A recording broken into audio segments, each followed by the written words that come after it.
Greetings, comrades. It is I, some shite bag. Going through Europe at the moment, I'm reminded that many cities saw war, but not many cities saw war as much as Warsaw saw war.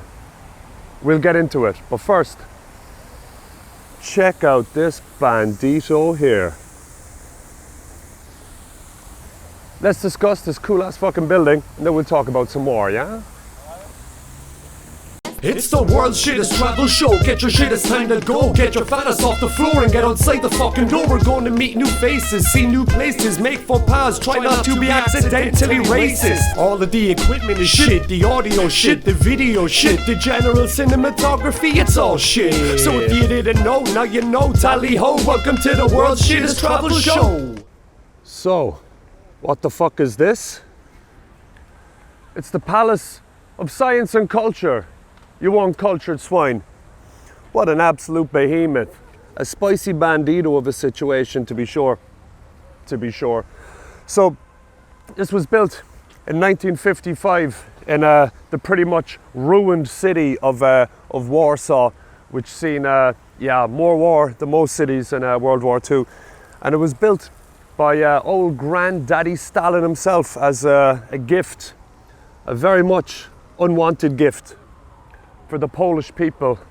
And I mean, it's a weird mixture of good and bad vibes.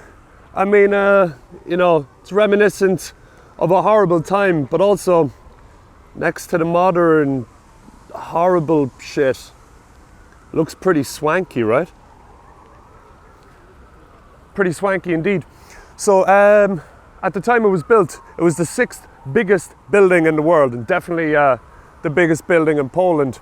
And it was just part of the Soviet scheme to sort of win over the capitalist world with examples of their wondrous architecture.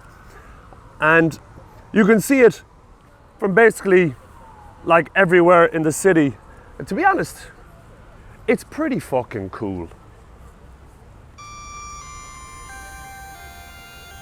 Ooh, that's a big boy building. Ooh, that's a big boy building. Seriously, man, that's a big boy building. Yes, that's correct, that's a big boy building. Ooh, that's a big boy building. Ooh, that's a big boy building. Why did they build a building so big? I just fucking told you 2 seconds ago. So yeah, Warsaw is it's a city that wears its history on its sleeve. And for better or worse, this big, bold, bulging behemoth is definitely the most noticeable, the most well-known, recognizable buildings in all of Warsaw. Buildings in all of Warsaw. I keep fucking up saying, why is Warsaw? It's not even a difficult word to say. I guess I must just be in awe. Warsaw, awe. So if you look up the top, well, you've no choice because that's where I'm pointing the camera. Up the top, it has, it's 4 clocks all along it. So basically, at the time it was built, it was the biggest, it was the highest, clock tower in the world. But there's nothing more Soviet than a clock tower. What time is it? Time for fucking work, all right? It's time for work. Super cool stuff. Communism, capitalism, we're all just prisoners of a self-made prison. Communism, capitalism. That's so deep. Did you think of that yourself, yeah? Communism, capitalism, never get fooled by controlled opposition. Communism, capitalism. Fall through the cracks and you'll sleep on the street, bitch.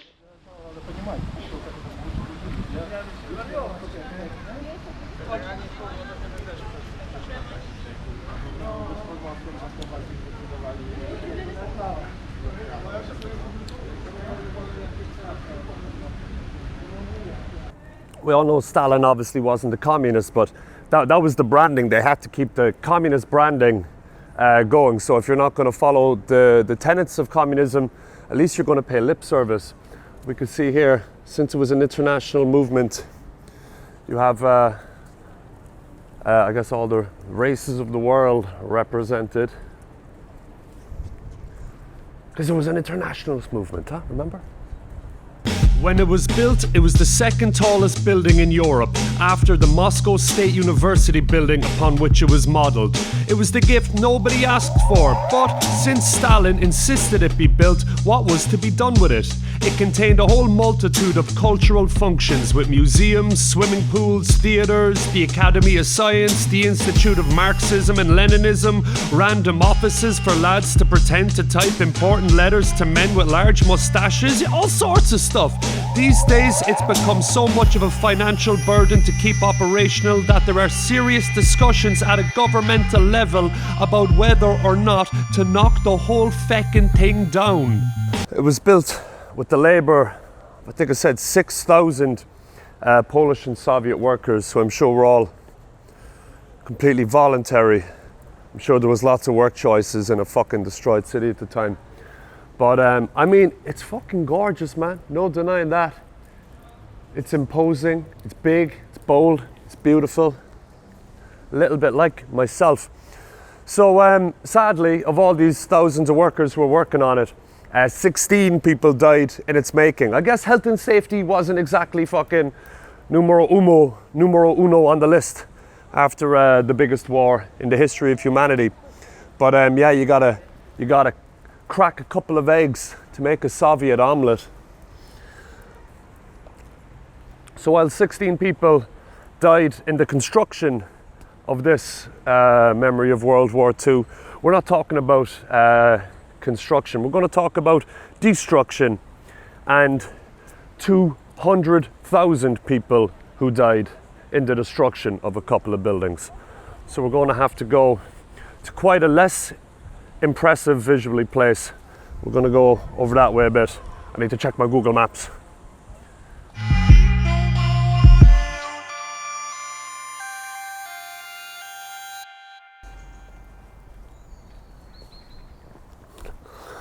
So walking around this neighborhood seems like a pretty regular spot.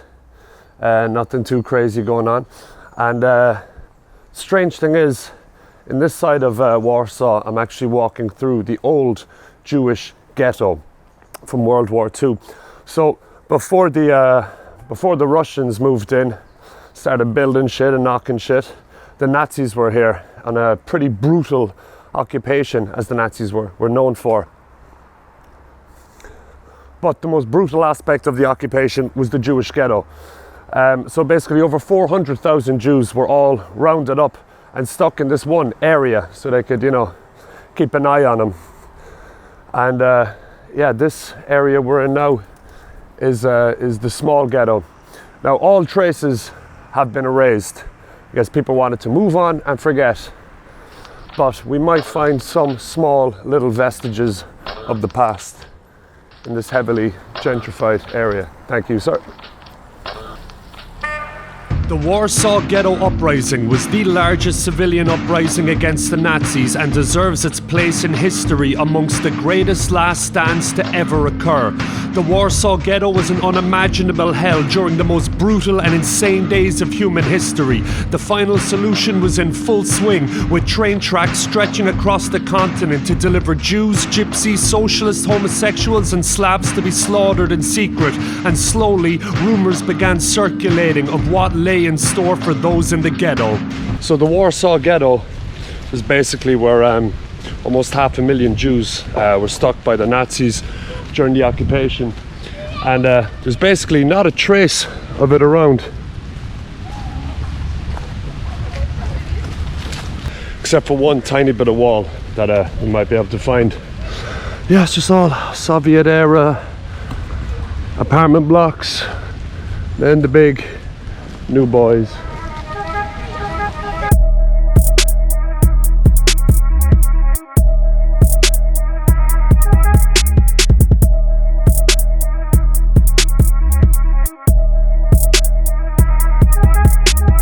So we're going to see if we can find this bit of wall and get a bit of context on how the people were living.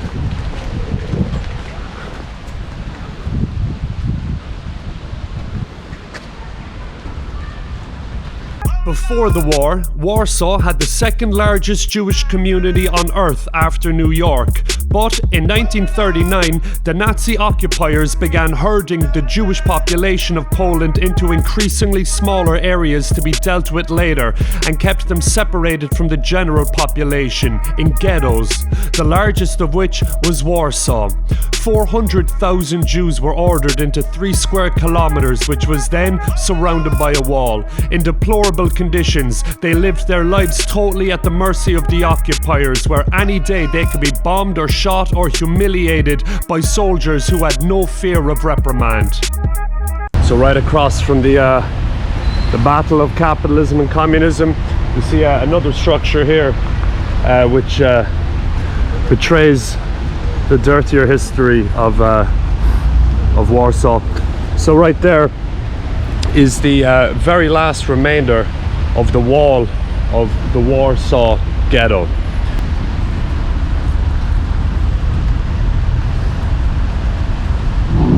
I know, it's a bit mad, man. Ironically, there's a fucking gate keeping me from the fence, but it seems to be a pretty little dirty piece of Polish history that that they're not doing much to remember, even though this is called the Garden of Remembrance of the Ghetto Wall. So this is the last remaining piece of the Ghetto Wall. So right behind that wall, in a huge section of the city, every Jewish person in Warsaw was sent, and they lived there for years until the Warsaw uprising. Now, when the Warsaw uprising kicked off, they'd been smuggling guns and bombs and shit, and basically, the Nazis had a fight on their hands. But because they were all held in this whole section here, this is like this section within the city. Basically, everybody died. A couple of survivors to tell the stories.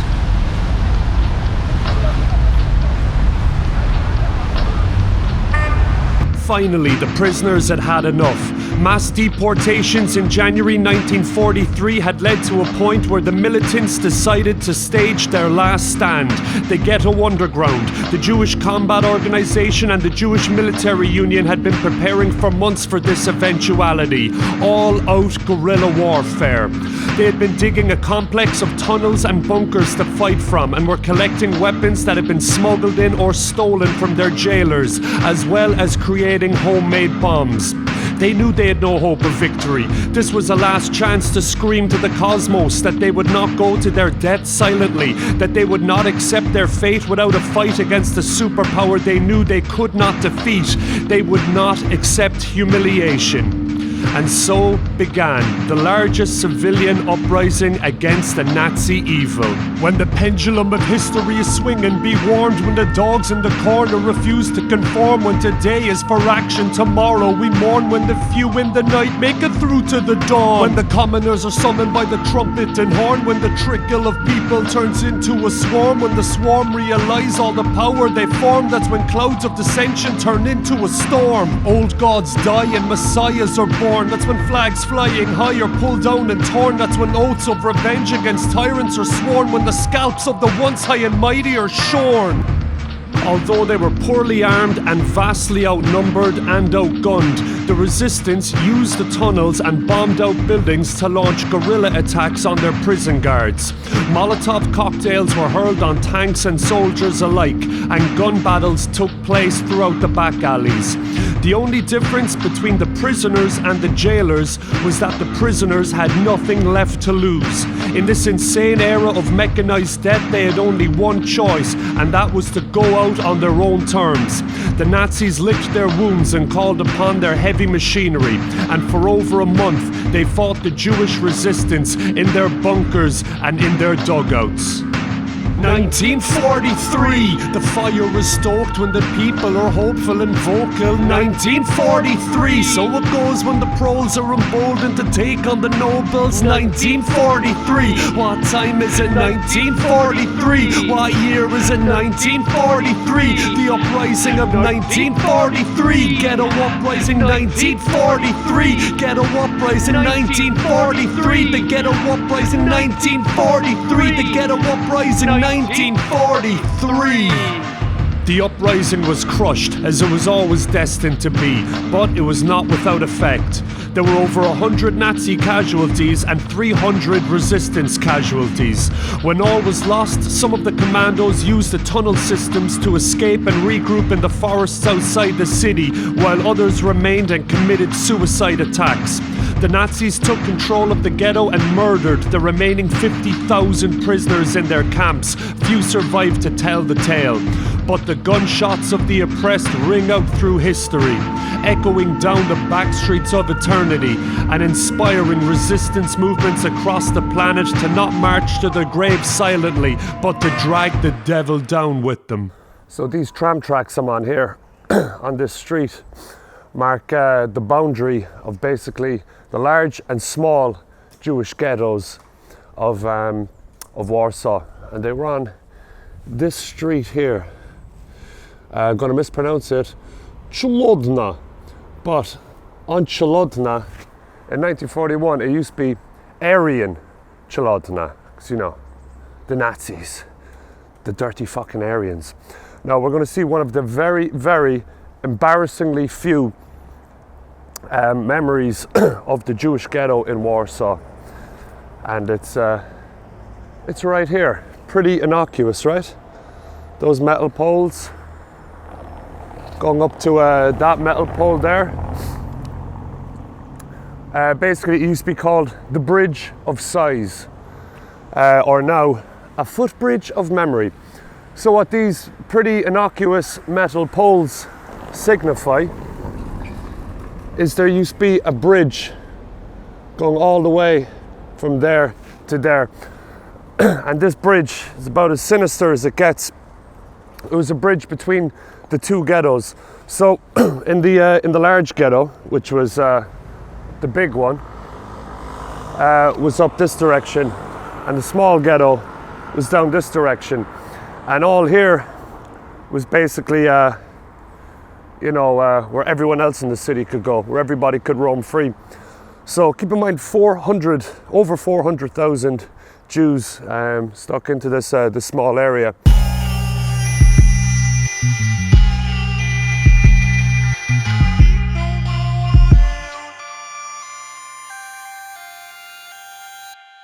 So down that side of town, where the small ghetto was mainly like the intelligentsia of the Jewish community. They were kept in one area, and then the vastly larger section up there was regular workers, regular people.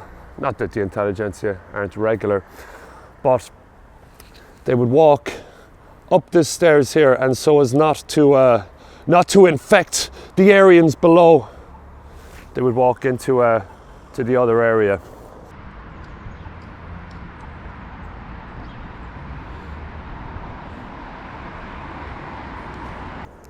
I find it strange that the very largest Jewish uprising in all of World War II, and like the largest urban civilian uprising of World War II, is commemorated with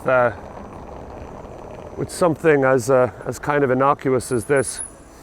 So the old boundary wall is here.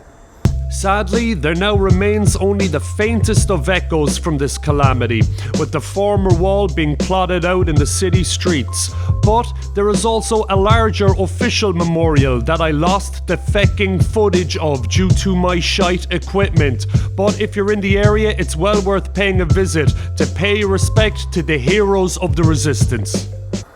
So basically, like fucking nothing is left. There's no real memorials. They left nothing. Obviously the Nazis destroyed most of the ghetto, but I think it's fucking weird that the Polish government don't have something. But then again, the Polish government have made it illegal to even presume that anyone in Poland had anything to do with the Holocaust. So I don't want to get arrested, so I'll say they definitely didn't.